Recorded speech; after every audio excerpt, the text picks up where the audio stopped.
a beard. He was wearing a bright red vinyl backpack, and it had a Spider-Man logo on the back of it. Now, this was a grown adult male that I passed. This wasn't some kind of malformed toddler that had been secretly injecting himself with his uncle's human growth hormone and had warped into a bearded hiker. It scared me. Sure, I had my pit bull gene with me, and I had my kettlebells, so I had the ability to protect myself. I'm also a second-degree black belt in jiu-jitsu. But I've learned from my years of martial arts training that you should only fight when someone insults you, and he didn't say anything. But I was creeped out. Why was I creeped out? I was creeped out because a grown man had made the active decision that he was going to go hiking with a baby backpack. It would have been less creepy to pass a naked man carrying the decapitated head of his grandmother down that trail than it would to pass a bearded man with a bright red comic book backpack on. Gentlemen, if you make the decision to wear a baby backpack out in public, then you must understand that no one is looking at your bright red backpack and feeling safe. Everyone is thinking that backpack is more than likely filled with the bleached jawbones of toddlers that you've skinned recently. No more baby backpacks. You want to wear a backpack that gives the impression that when you ask a girl out on a date, it's not going to involve a picnic table and 2 lunch boxes filled with peanut butter and jelly sandwiches with the crust peeled off. Wear a man's backpack, and if you want to wear a man's backpack, then the backpack you should wear is Susara. Go to dsgear.com and check out Susara bags. These are hemp bags. They're antimicrobial. That means that they resist the germs that are commonly found on the Tweety Bird backpacks of wandering pederasts and murderers. Wear a backpack that conveys the impression that you know how to punch your fists through concrete walls. Wear a backpack that lets people know that you are an adult. And not just an adult, but someone who more than likely has smoke bombs that you can throw in front of you to turn yourself invisible as you rob art galleries of their precious paintings. dsgear.com. They don't just have awesome backpacks, they have a lot of other cool stuff, including battle pants. Not regular pants, these are battle pants. These are pants you wear when you go into battle. They also have some amazing gym bags and a really cool shirt made of hemp. And they also have, believe it or not, special designer chopsticks, so that when you go out to eat sushi with your new Match.com date, she will understand that you are a professional raw fish eater and not some amateur whose fingers are filled with the festering splinters that broke off the cheap, run-of-the-mill sweatshop-made chopsticks they dispense at local budget susherias. Go to dsgear.com. I actively wear the DS Gear backpack, and I highly recommend it. If you put my name in, you'll get 5% off this backpack. And why not show them some support? Because they support Duncan Today, formerly known as the Duncan Trussell Family Hour podcast. dsgear.com. Antimicrobial, breathable, and Susara actually translates into escaping from the drudgery of office life. And what better way to escape from your office than wearing a ninja backpack? dsgear.com. We're also sponsored by SureDesignT-shirts.com. You can go to Sure Design T-shirts and check out some of these shirts that are so soft they've been compared by President Barack Obama to the vulval dew of Eve in the Garden of Eden.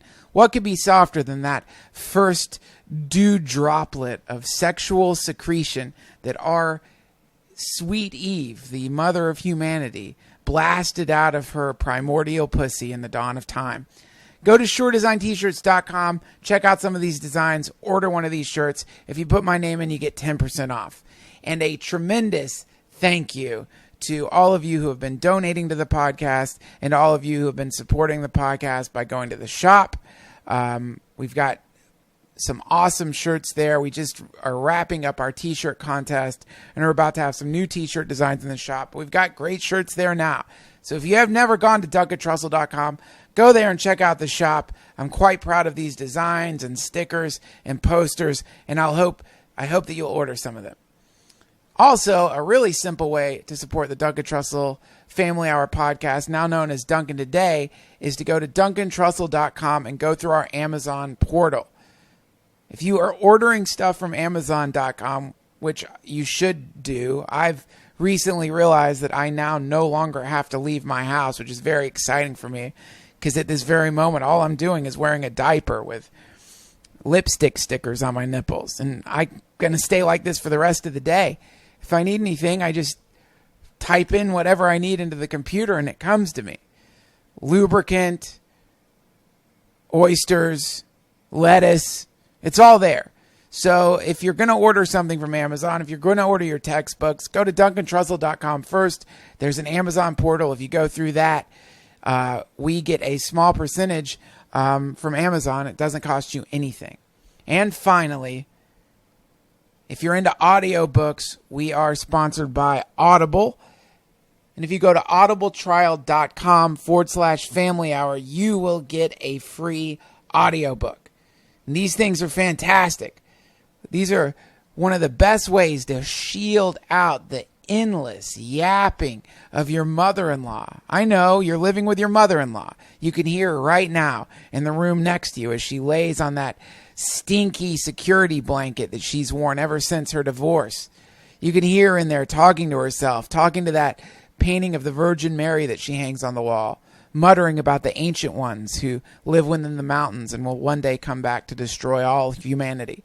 Well, you don't have to listen to the weird jabbering gibbers of your insane mother-in-law who's on the verge of clawing her eyeballs out.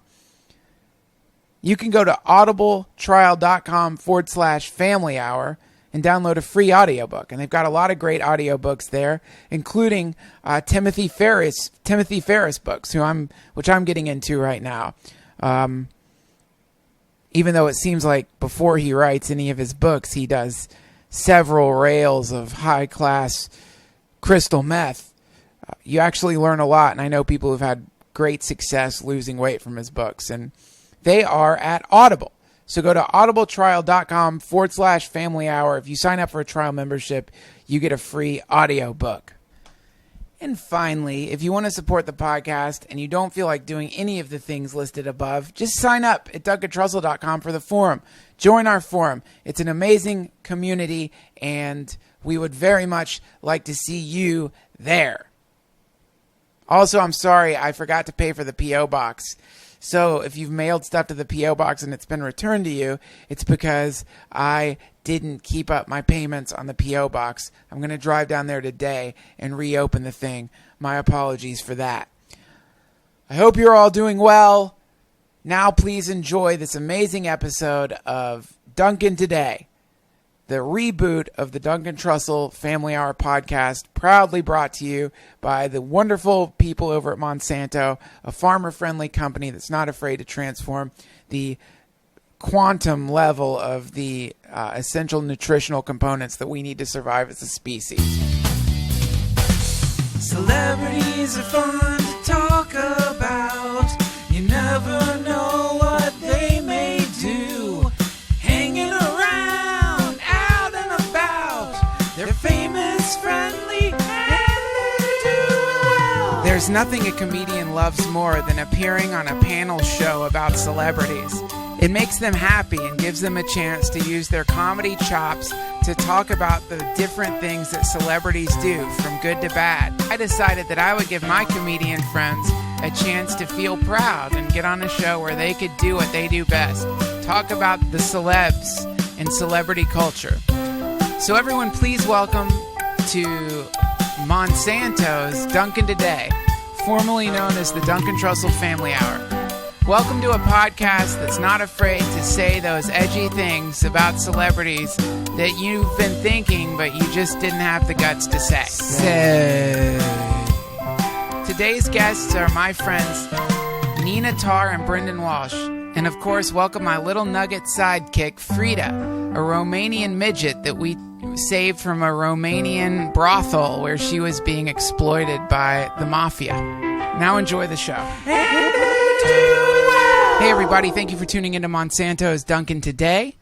formerly known as the Duncan Trussell Family Hour. As many of you know, the podcast is taking a turn for the funny and successful instead of the land of paranoia and drugs that it was in before. This show is now going to be completely dedicated to celebrities, and I'm going to have a new panel of celebrity comedians each week. But before I introduce the comics, I want to say hello to my new sidekick on the show. She is a midget flown in from Romania. Folks over at Monsanto actually saved her from a sex slavery camp and brought her over here to be a sidekick on my show. Everybody say hello to Romanian little person, Frida. Hello, everybody. How's it going, little nugget? Oh, I'm good. How are you, Duncan? I'd be better if you didn't smell like onions and old beef. Hey, and that's my celebrity comics here. I'm here with Brendon Walsh. Brendon Walsh is friends with Chelsea Peretti and Aziz Ansari. What's going on, Brendon? Hello. How's it going, Duncan? It's great. How's pilot season been treating you? I got to tell you, I think I might be. Well, fingers crossed, but I've been going on a lot of auditions, and I think I might land something this year. That's exciting. Glad to hear your career is going well. And I'm here with Nina Tarr. Nina Tarr is a comedian who's friends with Tom Green and Joaquin Phoenix. What's going on? What's going on in the world of showbiz for you, Nina? Hey, Duncan. Oh, I'm doing really good. You know, just getting a lot of gigs and everything. And, you know, all is well. All is well. That's lots of fun. Today we're going to be talking about one of my favorite topics and something I really just can't stop thinking about, which is celebrity moms. What do you think about celebrity moms, Frida? Who's your mom? Is your mom a little midget too? My mother passed away when I was 12 years old. So we're going to talk about what's going on out there with celebrity moms, and I'm taking this directly from Star Magazine. Guys, Britney Spears, she's a hands-on soccer mom, but sometimes she leaves her boys in the gifting suite and forces strangers to watch them all day. What do you guys think of that? I got to say, you know, it's popular to hate on Britney Spears, but she's a great mom, and she's a great entertainer, and I think everybody's got to stop drinking so much haterade and just worry about their own business. Yeah, no shit. I don't know. I mean, I have to disagree with you, Brendon. I feel like, you know, Britney is still a psycho. She's always been a psycho. I mean, you're going to let somebody who's She's a diva. She's a diva. I'm going to give the final word on this. I think Britney Spears is a great mom, and I think any kid's lucky to be her kid, and I'd feel so happy. She's rich. You can't be a bad mom if you're rich. And she can give those kids. You got me there. You got me there. Yeah, you know, and a lot of people are really up in arms lately over this NSA wiretapping thing, but I'm going to read this. So annoying. Like, blah, blah, blah. Who cares? I mean, what do you have to hide? So many paranoid people worried about this wiretapping thing. Wiretapping, wire-schmapping, who cares? If you're not a terrorist, you don't have anything to worry about. Totally. I mean, I totally agree with that. Seriously. People just need to, just relax. I mean, who cares? Like, if you want to listen to me and my boyfriend Skype, who cares? You know, maybe, so the government's probably seen my tits a bunch of times. Whatever. Here's some pretty interesting news I didn't know about Gwyneth Paltrow. She's 40, and she's not looking great. Whoa. She looks great for 40. I think, she looks great for somebody. She looks like she's been dragged around by the Grim Reaper through death diary. I think she looks like shit. She needs to moisturize more, seriously. Yeah, she should squeeze the tears out of her neglected kids into her face. So, you know, she's got a baby. Named Apple. Are you fucking kidding me? Yeah, with, what's his name? From Chris Martin. Yeah, there you go. Coldplay. Oh, my God. I saw them at the Hollywood Bowl last year. And Gwyneth was there with the kids. And I got to tell you, if you want to look for a family to model yourself after, that is a solid family They're unit. beautiful together. I mean, they all... And those kids are going to be beautiful. Oh, my God. They already are. They're gorgeous. They're gorgeous kids, but they're going to be beautiful. Yeah, and, you know, she's been taking a lot of heat because she admits that she often leaves her kids feeling hungry because she refuses to feed them carbohydrates, which are critical for fueling the brain and muscles in the development stage. And Star Magazine actually gave her a D. As a mom. Okay, first of all, everyone knows carbohydrates are not that good for you, okay? You got your kids on Atkins. I mean, that is a great mom, okay? Gluten, I'm gluten-free. You know, I'm allergic to gluten. There you Me go. too. Hate the stuff. Okay, so, just because she's taking preemptive strikes for her children's health, I don't think that makes her a bad and mom. Also, this is a family. They're a good, solid family unit, but they're in the public eye. She can't have a bunch of fat kids running around. I'm sure she gives them enough carbohydrates for their brain development. I mean, there's a limit, though. You don't want... She can't be embarrassed by having sloppy-looking kids. Frida, why are you crying? When I was younger, we didn't have enough food for our family. So, what is it? Where are the wires that work this thing? Because this is an adorable Muppet. Are you a I'm Muppet? just expressing my feelings. And I feel like you're making fun of me because of my accent. Frida, how do you get fed? What do they do? Shove lettuce up your ass? No, I'm a normal person. I just have a disability. Put another hat on her. I like it when you put those silly Other one hats on her. squeezes my head. Guys, can we get a cowboy hat on Frida? Oh my god! Oh my that gosh, is she gonna looks be so cute. Adorable. Frida, real quick, before we go on to our final celebrity mom grade, what do you think about this NSA wiretapping? You're from another country. Surely you think it's okay for the government to monitor and tap every form of communication going between all the citizens of the country? No, Duncan, I have to disagree. Wiretapping and any monitoring systems of any people, that is the first sign of totalitarianism. In my home country of Romania, when the government was overthrown and the rebels... Guys, we're going to have to cut... Feed her a cookie. Yeah, we're cutting. We're going to cut to commercial real quick.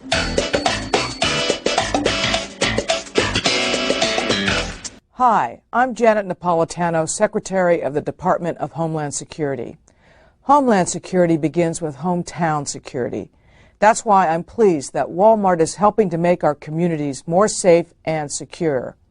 If you see something suspicious in the parking lot or in the store, say something immediately. Report suspicious activity to your local police or sheriff. If you need help, ask a Walmart manager for assistance. Thank you for doing your part to help keep our hometowns safe.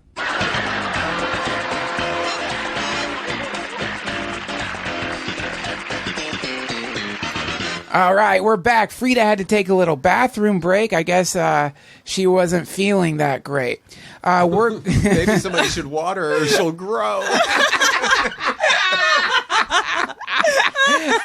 You kill me. Grow like a little Seriously. weed, but not that wacky tobacco. Kids stay off drugs for real. Honestly, it seems like she's been engaging in a little bit of the chronique based on her level did of she paranoia. take a hit of acid before she came on the show? I mean, It is the beginning of totalitarianism. oh my god. In Romania, I am like this. I mean, what? Smoke another left-handed cigarette. Crazy bitch. So look, guys, we're gonna close out here on Denise Richards.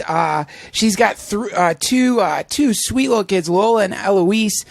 And guys, she spends every moment with her kids, and she gets bonus points for taking in Charlie Sheen's twin sons, Bob and Max, while their troubled mom, Brooke Mueller, bounces in and out of rehab, and she gets an A+ from Star Magazine. Who's this? I'm sorry, I was reading It's Us Weekly. Denise Richards. Oh god, she's a great mom. Boring. I mean, seriously, where's the scandal? I mean, the most interesting thing about her is that she dated Charlie Sheen. Yeah. Okay, like, what's with your kids? I mean, let's see some stuff. Like, what's going on? Do they have tattoos? You know, I don't know. I'm just bored. Boring. I'm bored of her too. I gotta say, she looks great for having a bunch of kids and her boobs. I mean, I hope I have her boobs after I have 3 kids. Yeah, but she is boring. It's kind of like if a loaf of bread grew nice tits. Well, she could be getting out there a little bit more. You don't see her out there partying with the Kardashians or Lindsay Lohan. Yeah, she definitely needs to do that. She could be in the public eye a little bit more. Have a little bit of fun, Denise. Let your hair down. Get out there, Denise. Have some fun. Nina, thank you so much Thank you. Where can people catch you next? Well, you can go visit me on my website at ninatarr.com. That's with 2 R's, and I have a bunch of dates on there. So come out and say hi. Come out and say hi to Nina. And Brendon, where can we catch you next? Well, as always, follow me, Brendon_comedy on Twitter at Brendon_comedy. Funny. This weekend, I'm going to be performing. I'm doing a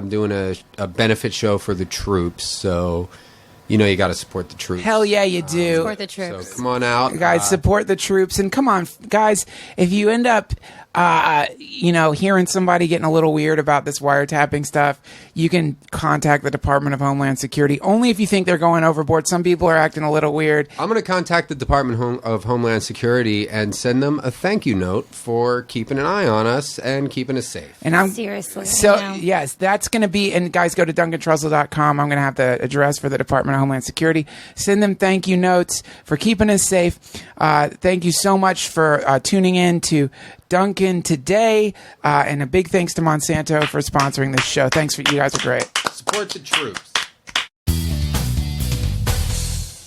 Hail Monsanto, hail the NSA, and thank you, America, for allowing us to live in the way that we live in this wonderful country. Today's guest on Duncan Today, formerly known as the Duncan Trussell Family Hour podcast, is a really fascinating human. He's a psychonaut, a world traveler, an entrepreneur. He's got a fascinating website called warriorpoet.us.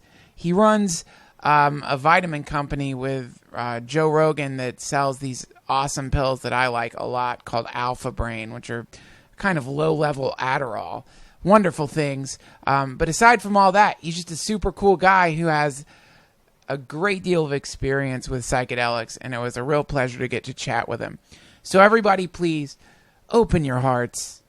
Send out your Monsanto-level love to intertwine with the amazing warrior poet himself, Aubrey Marcus.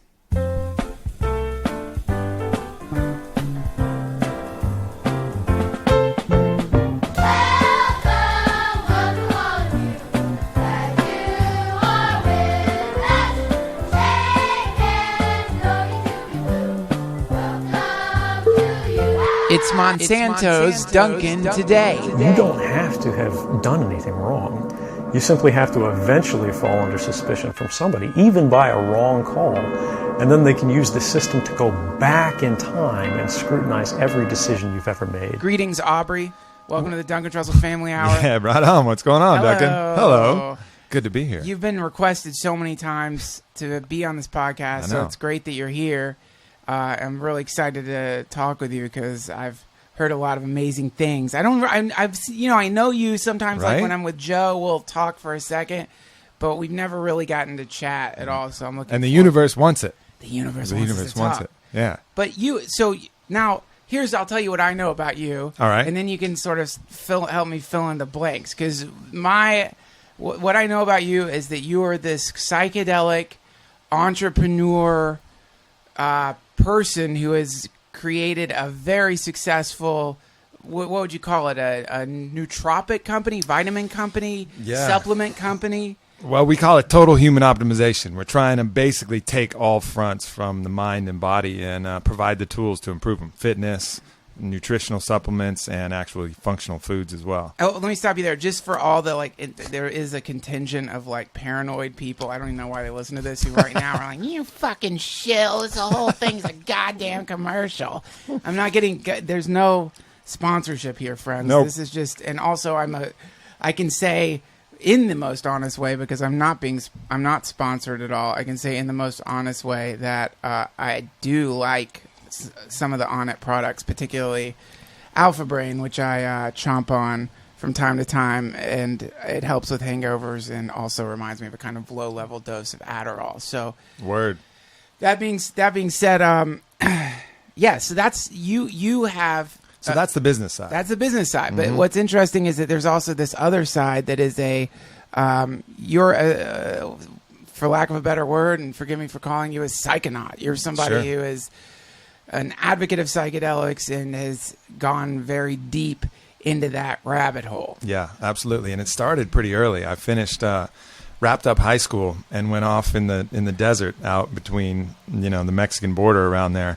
And this was some years ago when that wasn't as sketchy as it is now. Yeah. And met a shaman up there in the mountains and drank a big old cup of mushroom tea. And from there, that launched me into this path. I could not go back from that How point on. did you find the shaman? Through some family connections, actually, that she had worked with some people in my father's side of the family, and I was like, all right, Aubrey, you're about to be a man now. Well, I guess I already was technically, but finishing high school, it seemed like the right transitionary period because we're lacking in all these rituals that are naturally enforced by society. We're one of the few societies without these kind of coming of age rituals. Yeah. So on my father's side, they had the sense to say, hey, go out in the desert, see this lady, and don't ask questions. Where on the father's side? Well, my father was probably one of the pioneers, and then there was a few other in that side. So your father also used psychedelics, ritualistically. Mm-hmm. Oh man, that's so cool.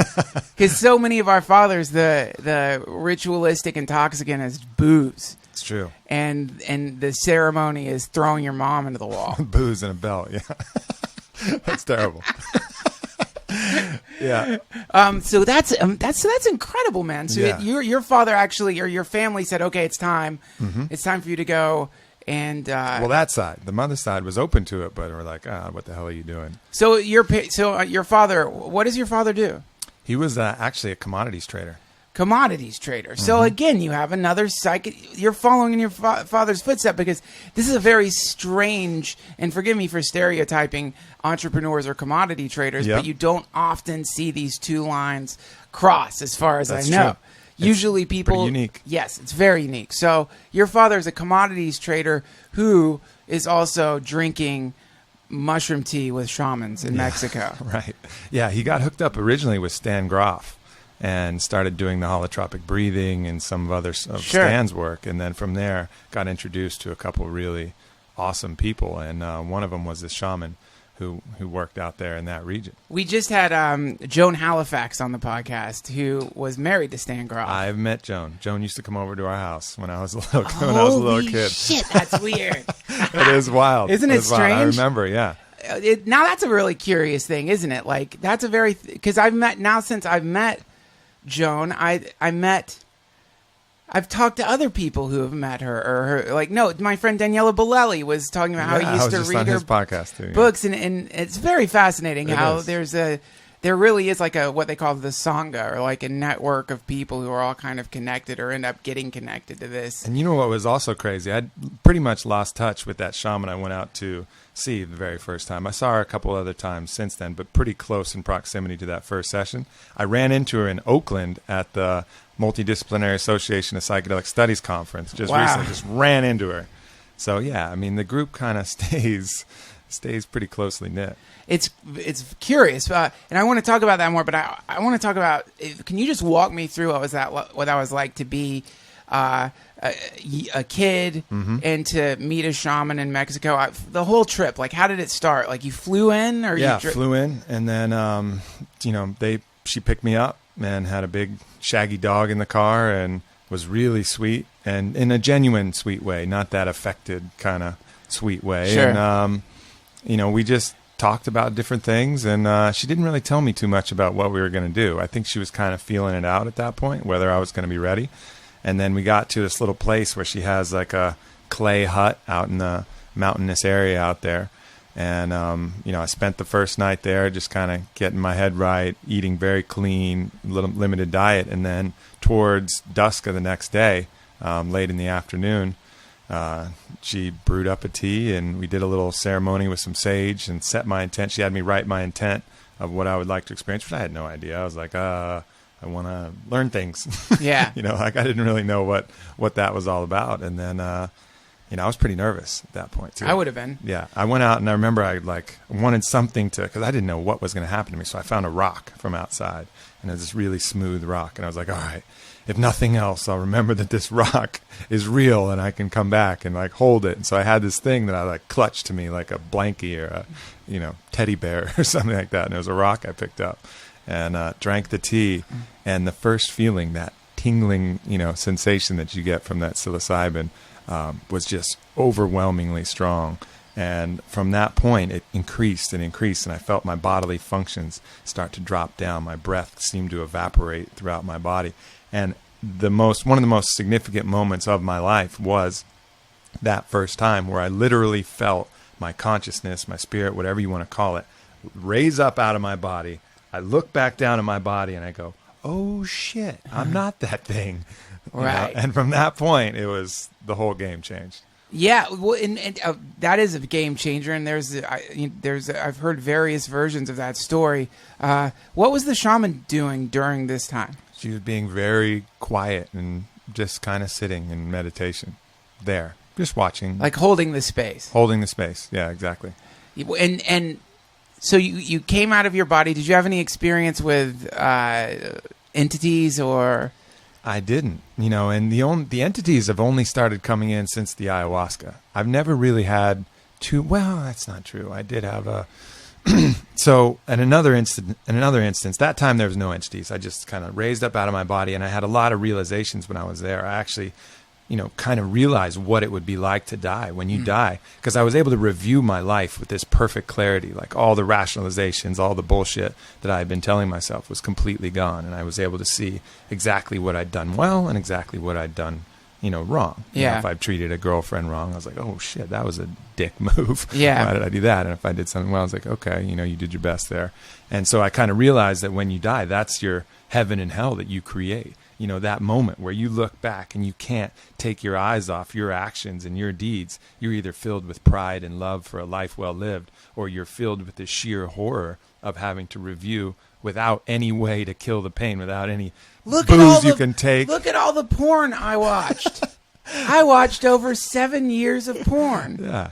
I don't think the spirit really cares about that, though. I don't either. But I do know that life review experience and that comes with mushrooms, and it can be quite brutal. And it's if you're not ready to get that level of truth, you have to have a pretty. I think one thing that you need before you start hanging out with psychedelics is you have to be fond of the truth. Mm-hmm.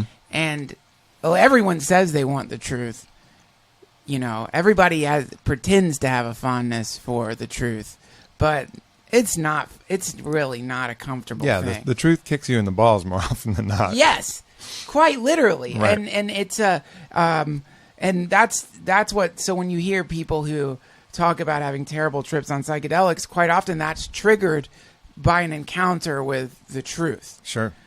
Big T truth, which is like, you're going to fucking die. Right. And that's a heavy thing for a lot of people. But once you get to the other side of it, it's like the greatest gift you can get, because you don't fear it anymore. Your opinion of death is, that would be a shame because I didn't get to do the shit I wanted to do. Yeah. But you're not scared after you've been there. And ayahuasca is perfect for that. That's why they call it the vine of death.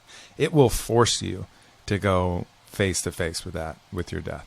I mean, it's just part of the standard protocol for ayahuasca, and it does that to pretty much everybody, and it's pretty intense when that you got to die. Happens. You got to die, and you got to accept it. For me, I've told this story a few times, but that very first ayahuasca session down in Peru in the jungle. When was this?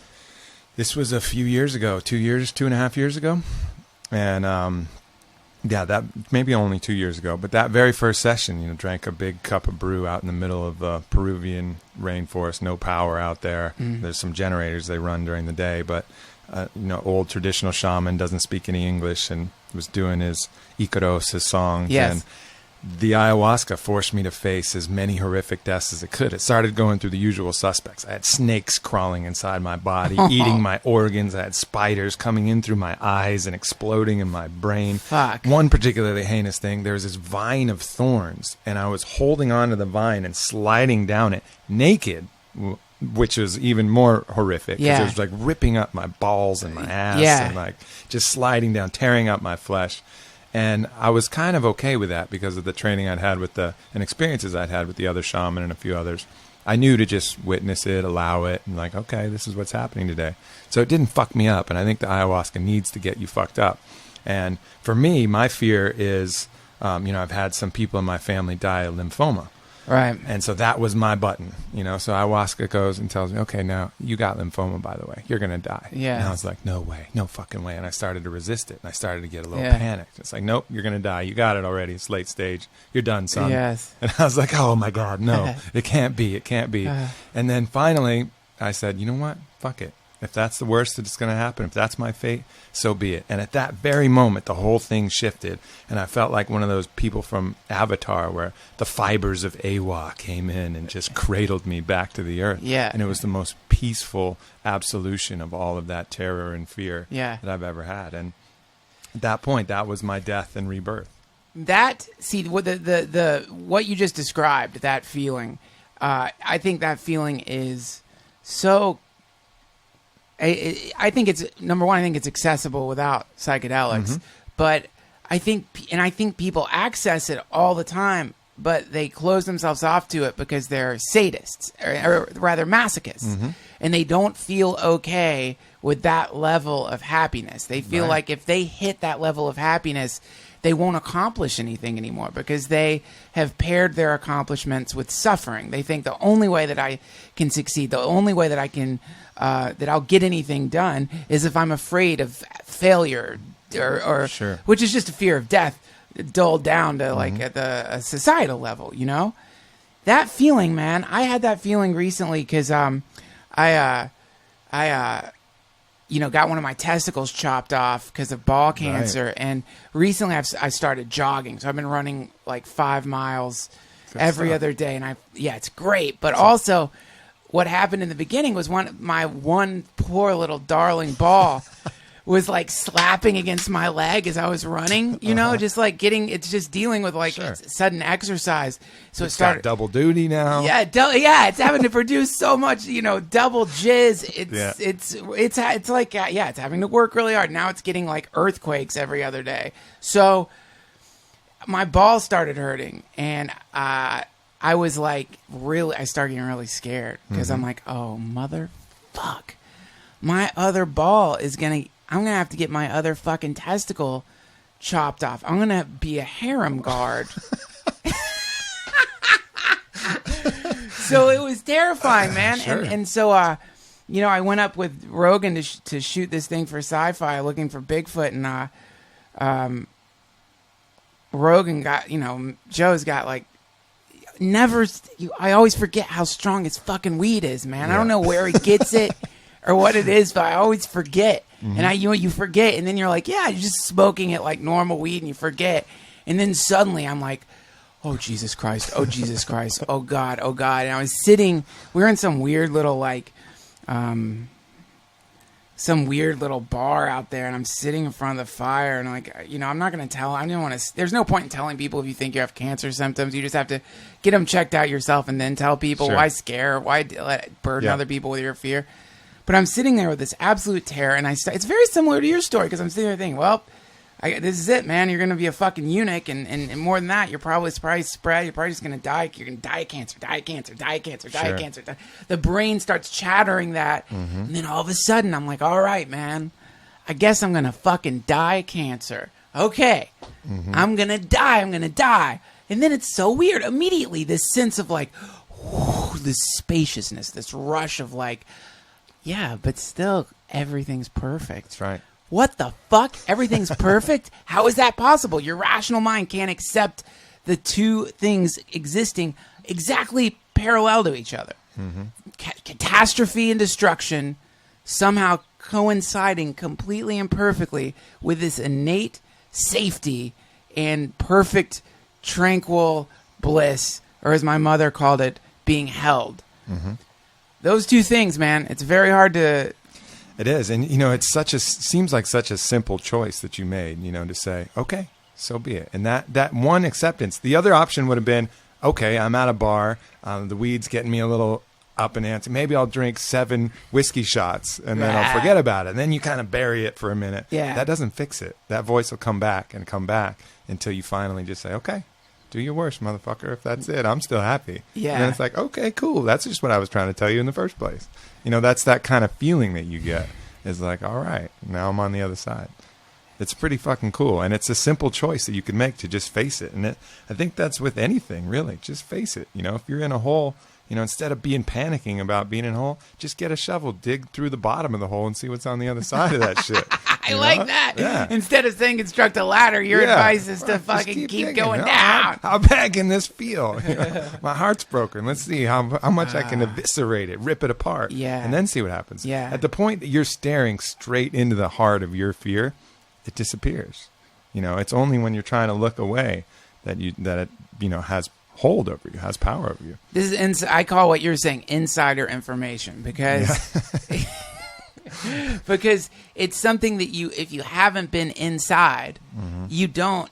I speak from my own personal experience because you hear people saying these fucking things when you haven't been there, and you're like, what are you talking about? I do sure. not. I wouldn't want to live in that place. Yeah. Or you hear about the Buddhas sitting at the edge of the char pits watching bodies decompose, or you see the Shivites on the banks of the Ganges River drinking out of human skulls, or you see all the different variations of this thing, and you look at that and it's completely mystifying, but people don't understand. That's I can my first man. I'm probably still dumb, but I've been much more dumb. and so a lot of times really smart people would come to me and tell me stuff, and I would just be like, roll my eyes and be like, what the fuck are you talking about, hippie? I don't even know what you're talking about. Leave me alone. But I can remember my first encounter with this truth that you're talking about was this freak in Asheville, North Carolina had this book in a coffee shop, and he showed me a picture of Kali, the terrifying goddess, and her necklace of skulls, and she looked so horrifying and frightening. And he said, look, he's like, this is what she looks like when you're scared of her. But when you love the mother, she comes running to you like a lover and holds you.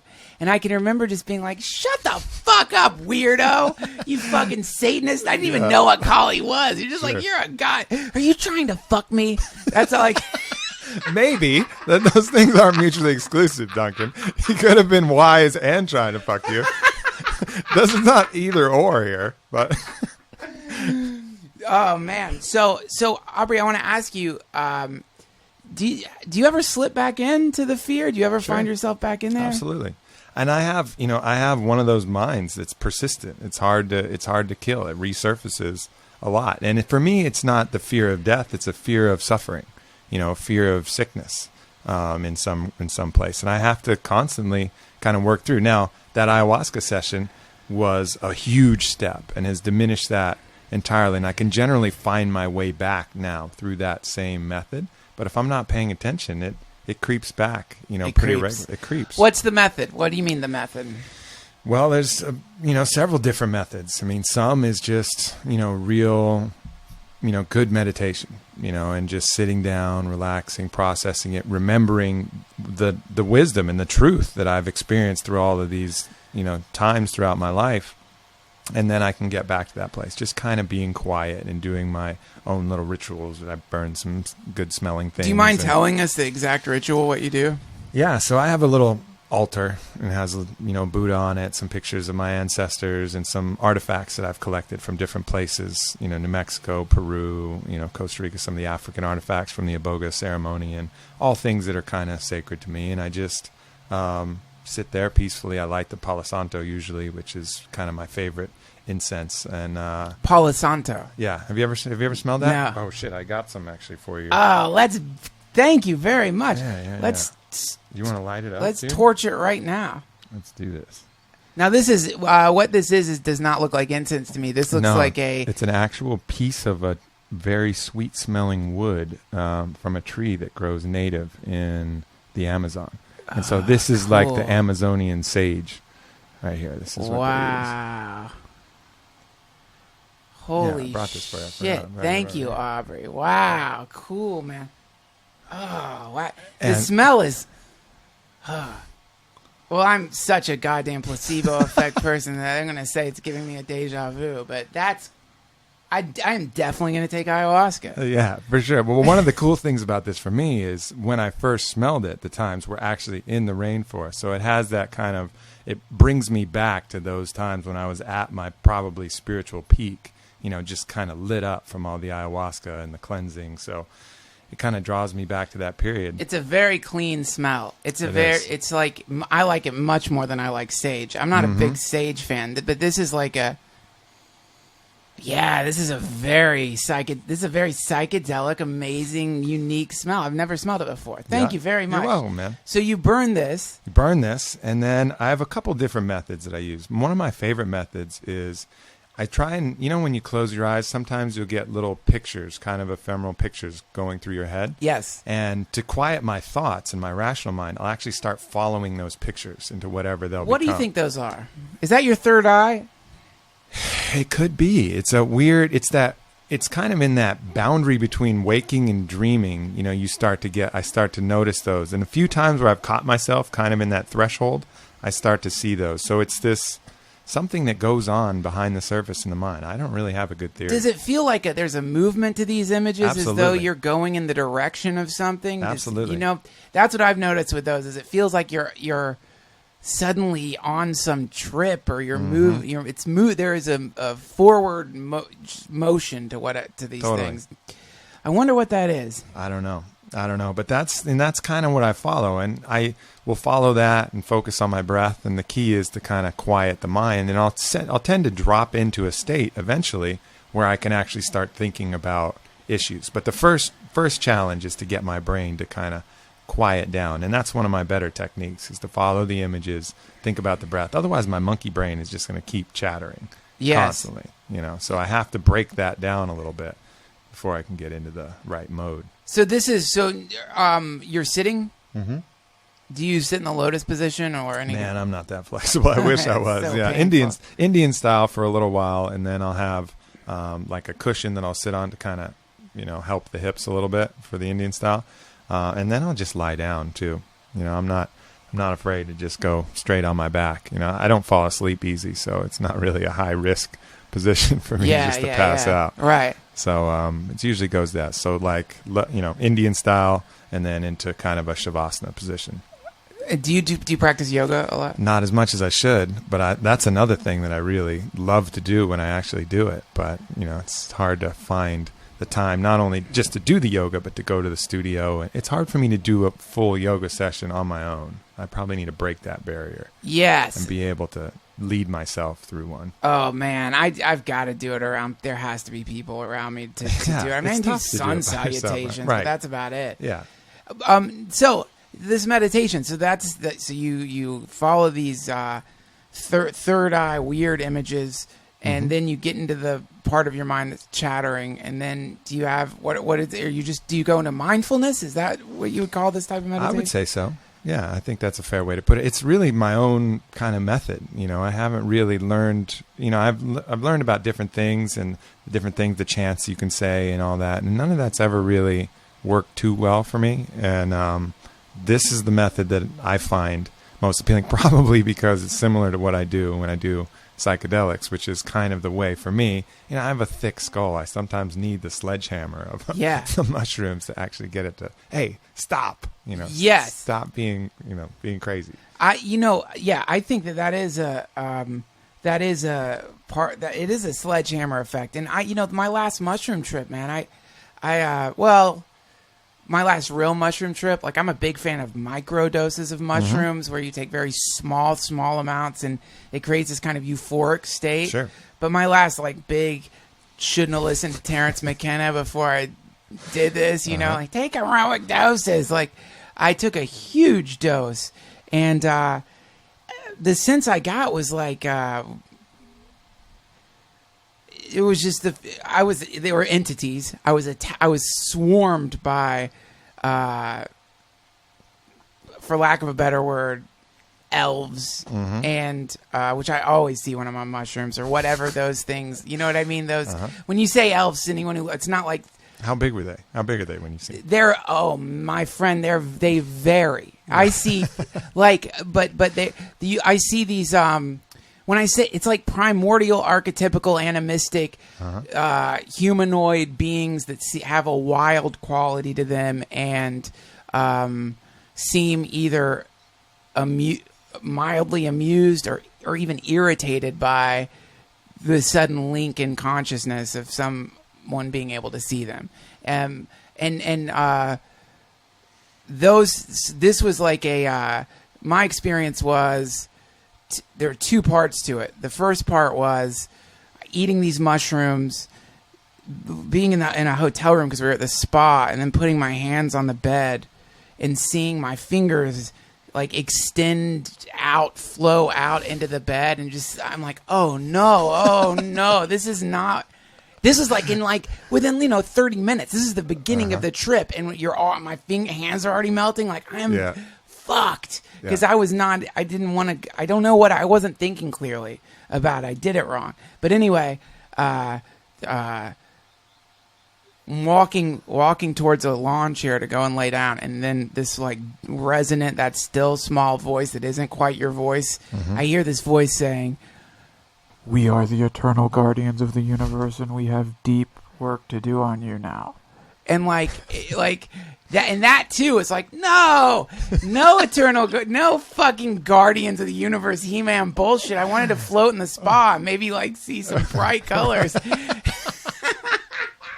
Back off, fuck faces. Yeah. And then because all resistance, pure resistance, at the end of a relationship, broke every rule. I basically just broke every rule of psychedelics, and it was the classic, like, being taken to task by whatever that thing is for being an irresponsible dolt. And so then it was laying on this lawn chair, and it seemed like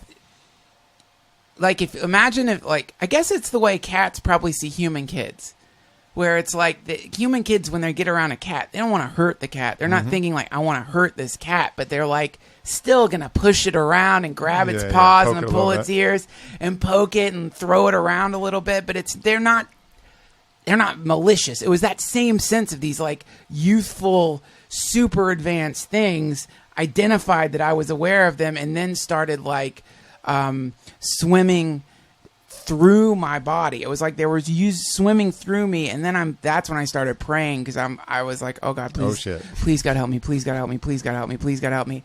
And then they were like mocking that prayer in my head, going, please God help me, please God help me, please. Whatever that is, whether or not these are actual interdimensional being children that are just playing around with a big fat dopey hippie who ate too many mushrooms, or whether or not it's like my own realization of how my prayers bullshit, or that's like not whatever the bullshit part of me that's like whatever it was my face was getting shoved in it. And then after that experience, I've kind of felt like, well, I think I'm gonna give mushrooms a rest for a little while.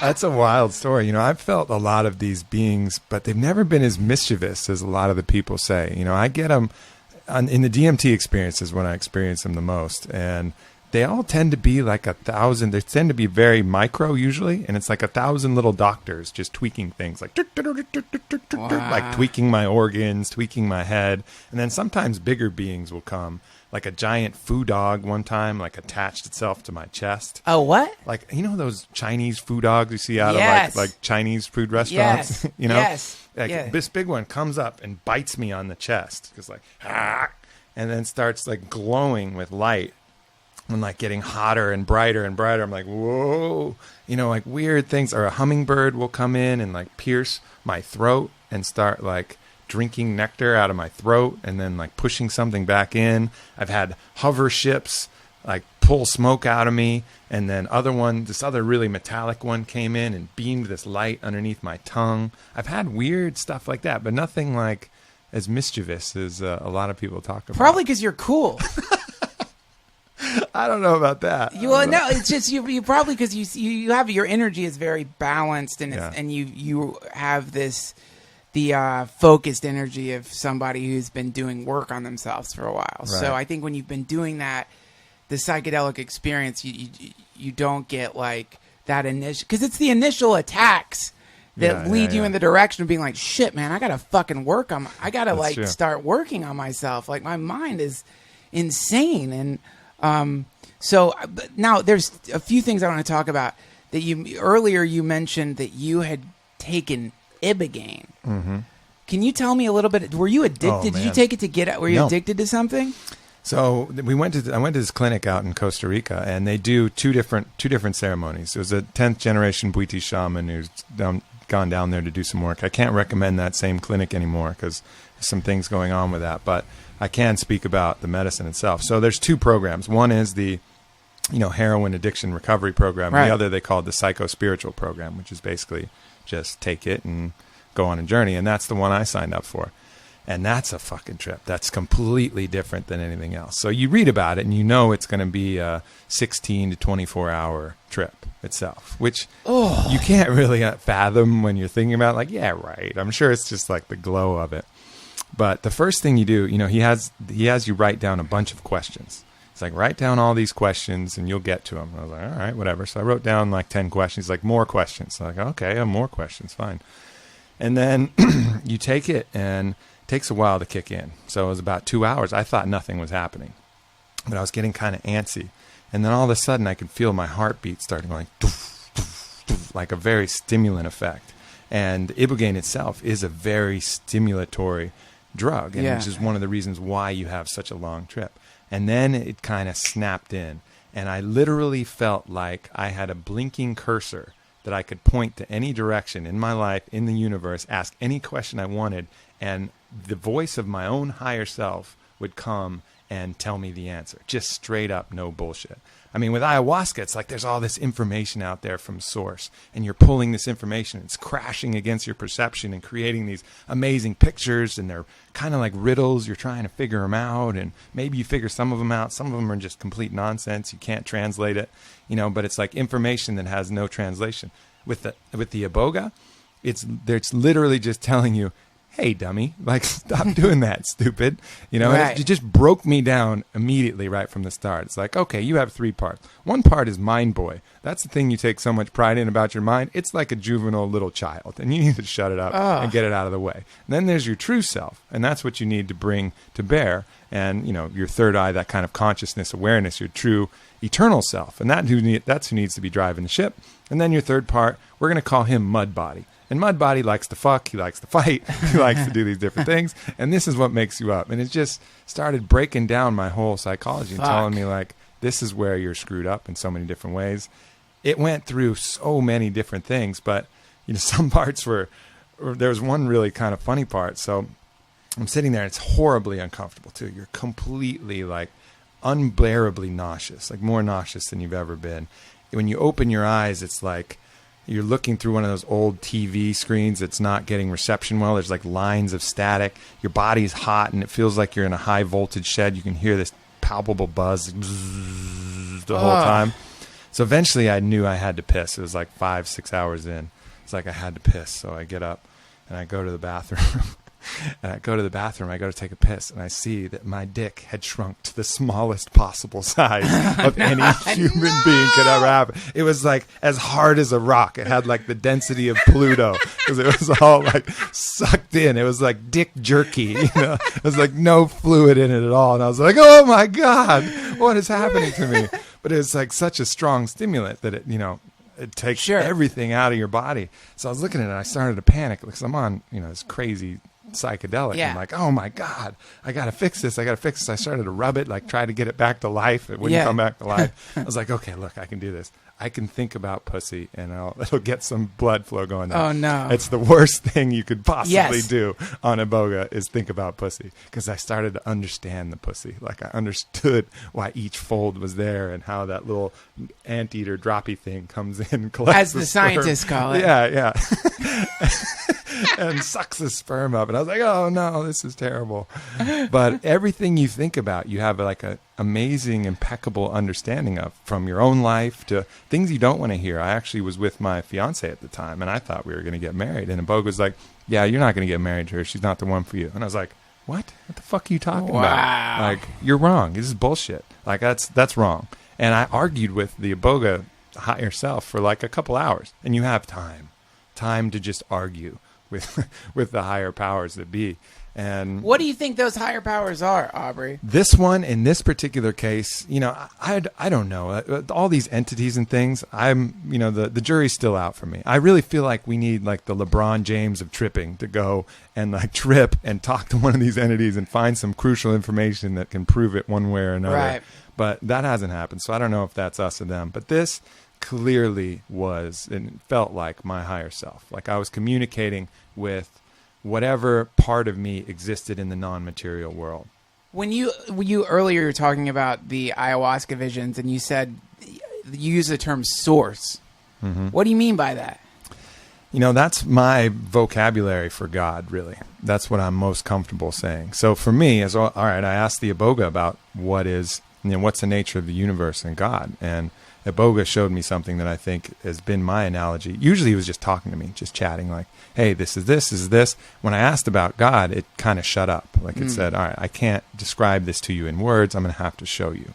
And it showed me the universe as this giant heartbeat, and all the planets, as they explode out in the Big Bang, they're like blood cells, reaching the extremities of the known universe. And eventually they run out of energy and collapse back, and then poof, explode again. Yeah. So this kind of infinite Big Bang. And then the nature of God, it showed me, was this kind of ephemeral blue Titan-looking thing that was just running.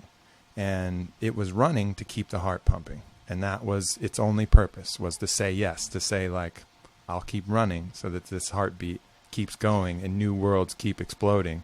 And that was its purpose, that kind of force of life that says yes to creation, yes to the heartbeat of the universe, and yes to life, yes to order. So you saw Krishna. Yeah, maybe. What if that had been my kind of tradition? I bet you that's what that figure Krishna's would have looked blue, like. Really? Yeah, I don't know that. Have you read the Bhagavad Gita? I haven't. And I should. Oh, you should. Yeah, you everything you just described is sort of the. It's interesting. It of course, the expansion of the universe and the collapse of the universe. It's considered to be. Their scales of time are fascinating. So they talk about like one day of Brahma is like. I don't know. I'll make up a number. 500,000 human years or some incredible span of time, and so there are these.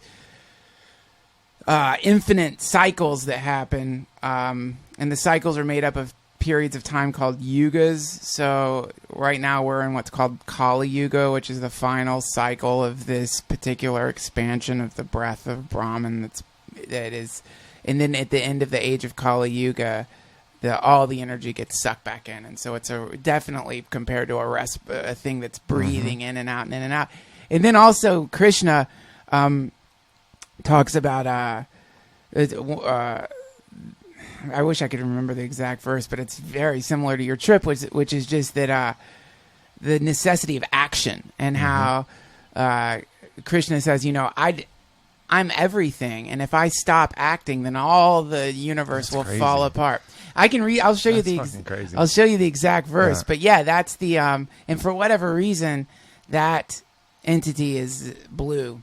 And I've never understood why, but they describe him as the color of storm clouds, blue. It's fascinating. Yeah, that's wild, man. Well, I've never read that. I mean, I'm familiar with some of the things, but I've just never that story at all. Well, this is the the story of Carl Jung when he was in the. Did you ever hear this? He worked at a mental asylum, and he also had been he's this brilliant. You know who Carl Jung is? So. Father of the archetype. Yes. And sort of when he started getting tipped off to this, what seems to be this idea that imprinted in our neurology is the gods are inside of our brains. They're inside of us. He was in a mental asylum, and there was a lunatic who was raving about, very specifically about how the sun has a cock and the cock of the sun coming down to the earth, and really describing it in all these great detail. And Carl Jung is listening to this. He's like, wait, hold on. I've heard this before. And what this guy in a mental asylum in Germany, I think, was describing was identical to a religion of this indigenous tribe that Carl Jung had read about in some rare manuscript that he had.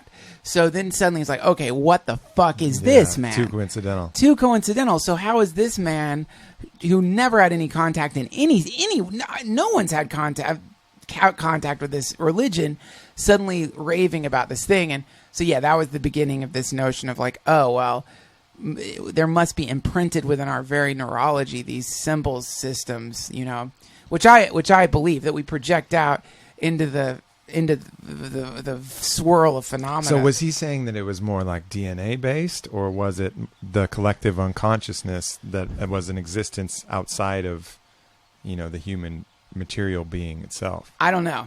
I don't know either. That's a great question, though. I mean, that's what people who take psychedelics. That's something that we all always. It's a question that we all end up coming up to, which is, are we seeing a thing external to ourselves that exists external to us, or are we seeing a projection of ourselves into chaos? And there's a lot of different ways to put that.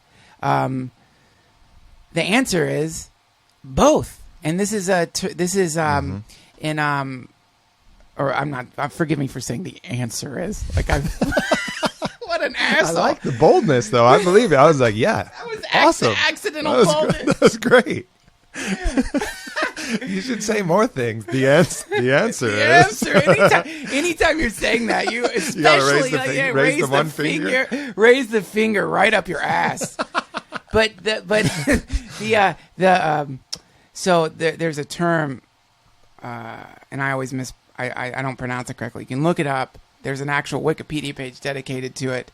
But it's something like asinka beta tattva, which means simultaneous oneness and difference, which is the idea that this thing that you're talking about, this great breathing superorganism, which consists of the stars and the planets and all the minuscule aspects of the stars and the planet, of which we're one little part, this thing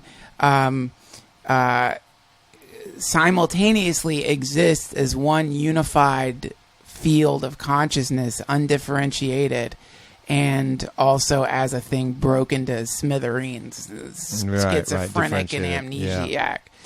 That's interesting. There's another. Have you ever heard of the Ha'aponopono? No. Ha'aponopono philosophy. It's like it's the Hawaiian kahunas have this philosophy, and it's kind of both a psychology and a philosophy, that a way to interact with different people. And their philosophy is that inside all of us is, that piece of source, divine, life, whatever. And at the very root, that part is not part of the material world.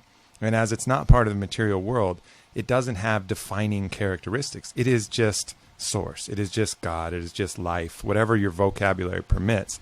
And intrinsically, that's all the same. It's everything else that's piled upon it that's different.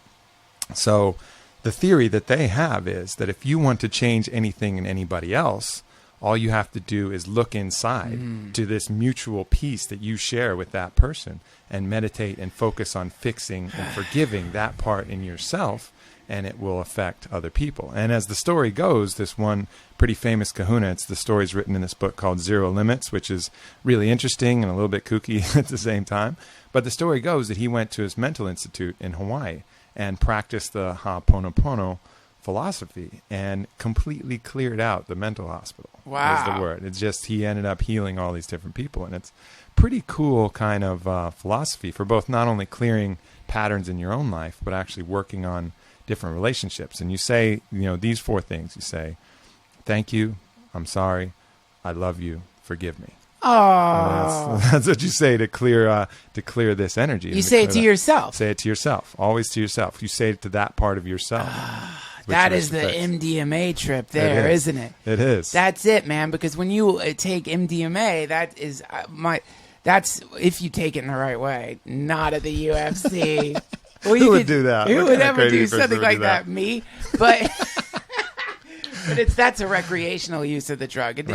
God damn it, it does have recreational uses. It's not all just to forgive yourself. But when I can remember my first experience with MDMA. What did you call this meditation? Ha'aponopono. Ha'aponopono. I did it. I remember my first experience with ecstasy when it kicked in was that I realized, oh my God, I've hated myself for so long. Mm-hmm. And then you look in and you're like, oh, you're fine. You're fine. Yep. I love you. Oh, why did I hate you like that? And then all of a sudden, then that thing glows inside of you. Oh, man, that's a great feeling, isn't it? It is a great feeling. Oh, Absolutely. It's so great to forgive yourself. And, if we had lived at one with this kind of Ha'aponopono philosophy, we probably wouldn't need MDMA.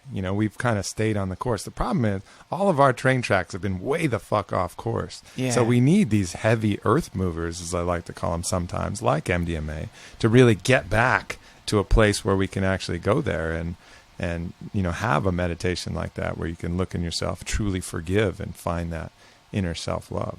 Yes, and that does, the moment you do that, you know, that's when everything, you know, recently I was all fucked up over this girl, and like I was all, well, my mom had died. Everything was falling apart. My mom had passed away. I was screwy. Everything was screwy.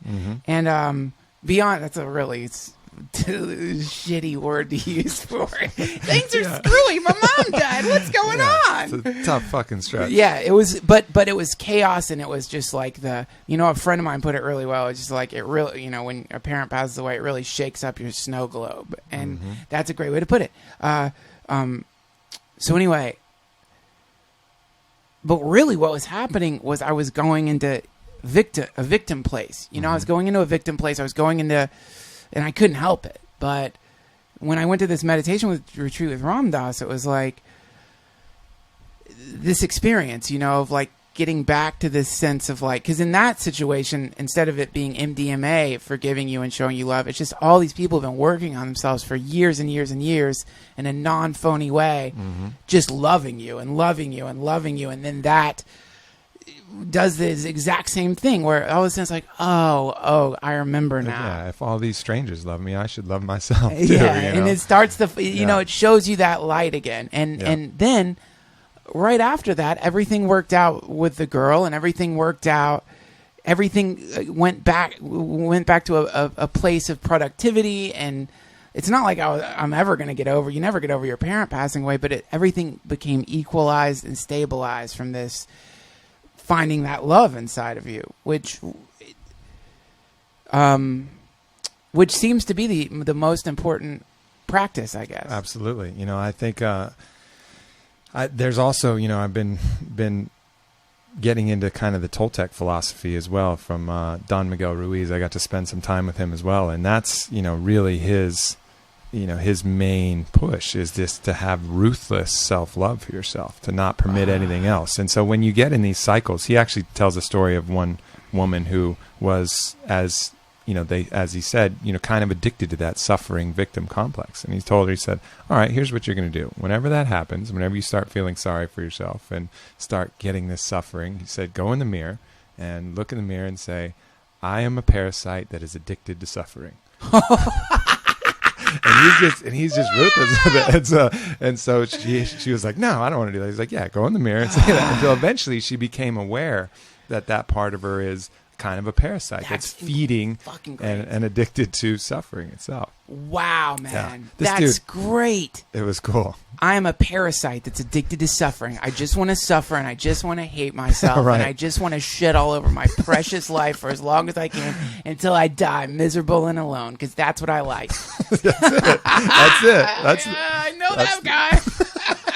That's the expansion. And then for that's what allows, that awareness is what allows you to break it, because then you realize, oh shit, I don't want to be that anymore. Who is that? What am I doing? And I'll look, these thoughts that come into your head when you find yourself like tisking your life or this thing, you think if this person was outside of me, oh yeah, you punch him. I'd punch him. I'd never be friends with him. I'd never call him. But somehow, because it's in my mind, suddenly this is like, oh yes, he's right. Oh yes, totally right. Very interesting. That's the parasite. That is the parasite, and it is a parasite. But this is a really curious place, which is that, this is what Ram Dass says is the trick here, the ruthless self-love. It doesn't mean we just love ourselves. You got to love the parasite too. That's what they say is like, even that thing, this ruthless self-love is even that fucking thing you start showing unconditional positive regard for. Like, okay, you poor, I can't do it. It gets hard.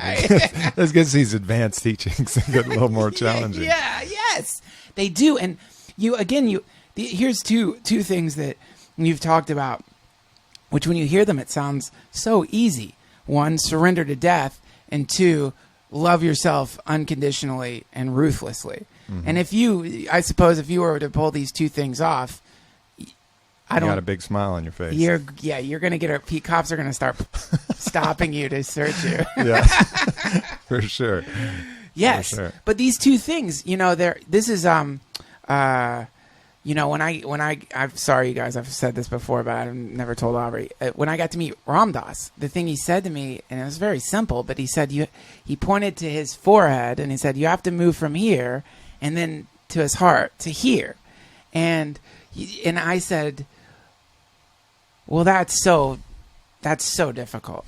And he smiled, and this, you're in front of Ram Dass, and he just smiled in this beautiful way. He's like, no, it isn't. It isn't hard. Right. It's the fucking parasite that tells you it's hard. Yep. That shit ball parasite. It's like, no, so hard to make that move. Yeah. Better to stay up here in the attic with the old fucking rugs and old musty stuffed and balm memories from your life. Yeah, they say that spending some time with Don Miguel Ruiz was pretty cool because they came up with kind of that concept of the warrior, and the warrior for them is a person who is dedicated to fighting basically the parasite, and battling the parasite. That is the battle that the warrior undertakes. It's not being holding a sword and brandishing a weapon. It's the battle with your own mind, those own demons that you have, and coming to terms with that. And basically, how they say the parasite kind of develops is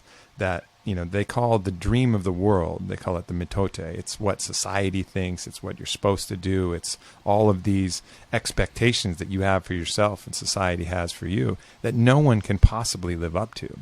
So this voice gets to judging you based on that.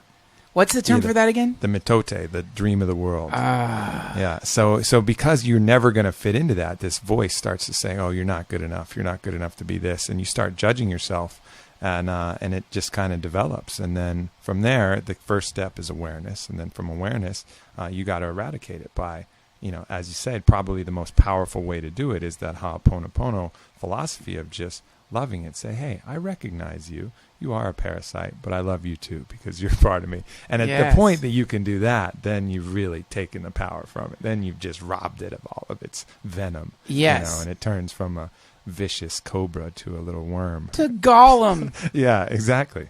It's just this poor, pathetic thing that wants power, and it's just and who knows? Maybe you love it enough, and that it'll actually transform into something useful. I imagine it would. I imagine the parasite has within it the potential to, once you get that thing on your side, these things that you're talking about, they get us closer and closer to a state of non-differentiation and that state of unified consciousness that I think is the place that the saints live in, where they go through these steps, and each step gets you closer and closer and closer to non-existence, or when I say non-existence, I mean the opposite of what we consider to be existence, which is probably what we consider to be existence is non-existence. Right. So this is the birthing of the soul. Have you heard of Gurdjieff? No, I haven't. You would love him. The way he put it was, we are spiritual machines, and most people are all assemblages of imitation. So it's sort of like you're born, children are one of the amazing things human children do. All babies do is they imitate. And they do it quickly, because the faster you can imitate your parents, the quicker you'll survive. Yes. So all this imitation happens early on, and then you forget that you've done the imitating, and so now you don't even, every single action that you do, every movement, every twitch, every nuance, every overt thing, Gurdjieff would say, this is you're just a robot that's locked into autopilot, and he said, you don't start with a soul. You have to grow a soul. You have to. Whoa. Isn't that amazing? And you sort of so the idea is through this process, you shake off the mechanical, imitative persona that you have worn. It's basically, you just put on a suit that your parents and all the important people. You take that thing off, and you exist in this sort of naked state of instantaneous. Yes. Yeah. That's the idea. And, as we're thinking about this, one thing that I wanted to talk to you about in the first place is, imagine if, and I've just been speaking a lot with Daniele, so this is kind of in my head. He's talking about creating your own religion. I was thinking about creating our own church. So let's say we wanted to create the best church for people possible, right? Yeah. That church would be put on the most beautiful landscape possible. Imagine some epic landscape where you could go to. Maybe there was one in every different environment. So there was the mountain church, there was the sea church, there was the woods. And then in that place you had different shamans from these cultures offering the entheogenic ceremony. So you have the ayahuasca shaman that you could go to that day, or you have the mushroom Maria Sabina shaman, yes, like I went to out there. Or you have the peyote sweat lodge there. And then you have people like Ram Dass coming in to give, to give speeches, or Don Miguel to talk about this one day. I mean, that is the kind of place that would be amazing to go to just reconnect. You wouldn't have to go every Sunday, but let's just say it was there and be like, oh man, I'm just feeling off. I want to go to the Church of Experience right now. Yes. And get some shit happening. But instead, churches are these clusterfucks that just breed guilt and contempt for yourself and all kinds of things. But imagine if we could create another one. I love thinking about that, because when you think about that, what you start, the next thing that follows is like, well, if those things existed in mass, then I think we'd be 20 years away from a time machine, or we'd be turning the corner into like where we're probably going to go to anyway. I don't think you can, these churches you described, you know what they're called?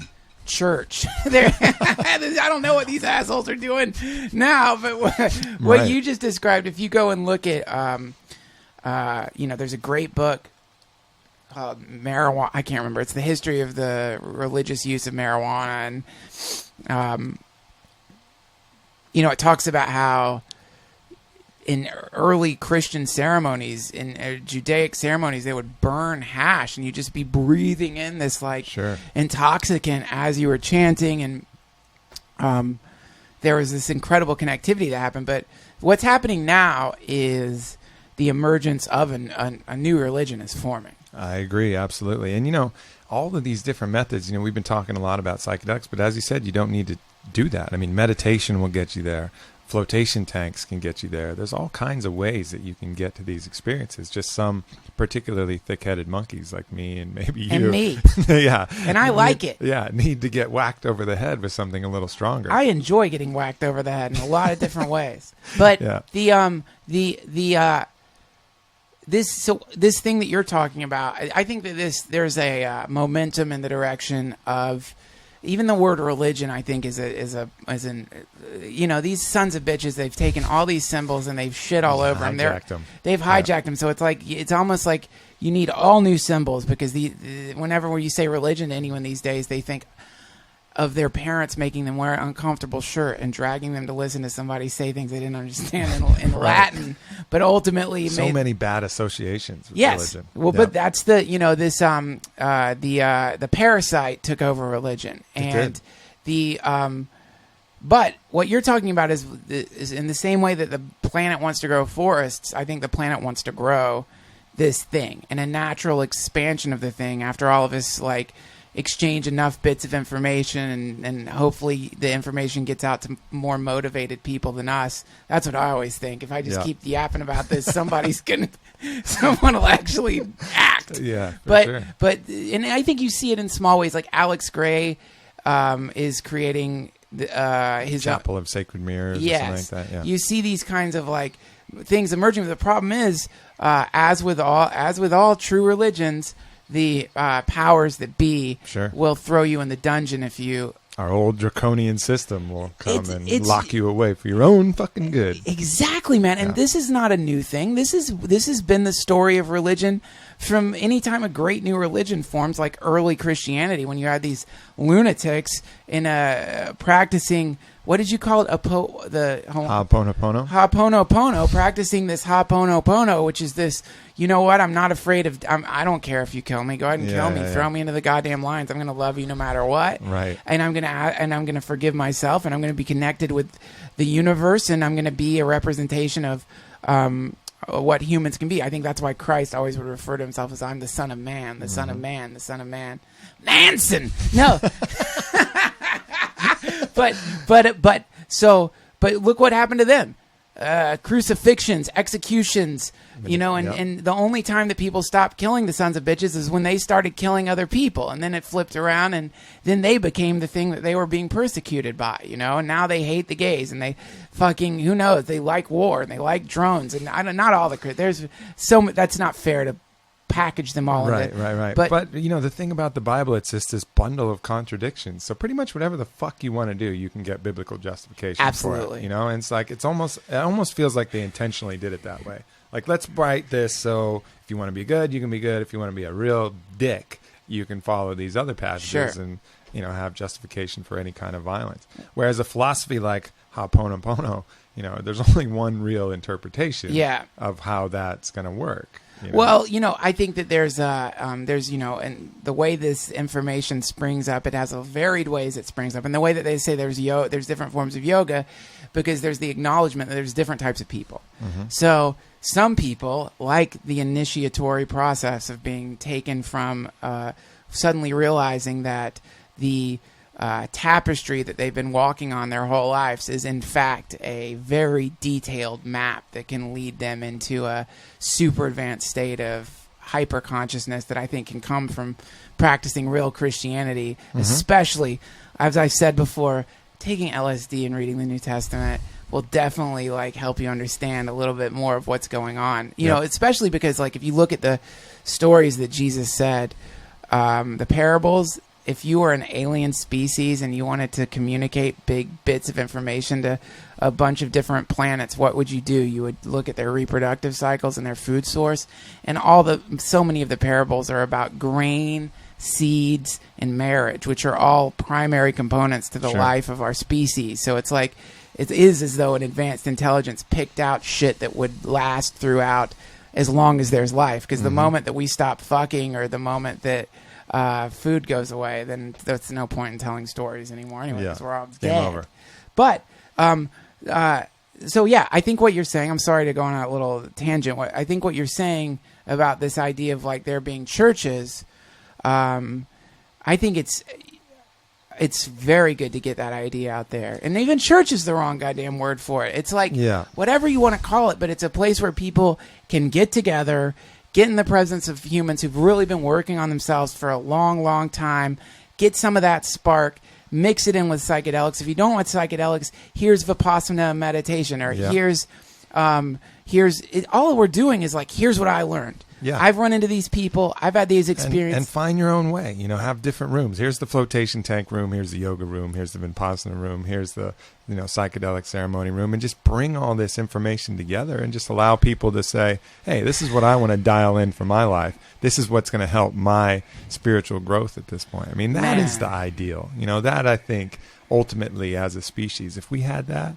God, I mean, that's a game changer. If only changes. If only there was a wealthy psychonaut entrepreneur who would take the time to do this. Well, maybe someone out there is listening. Man, I could only hope. Wouldn't that be? Hey, if you're out there and you hear this, you should talk to Aubrey.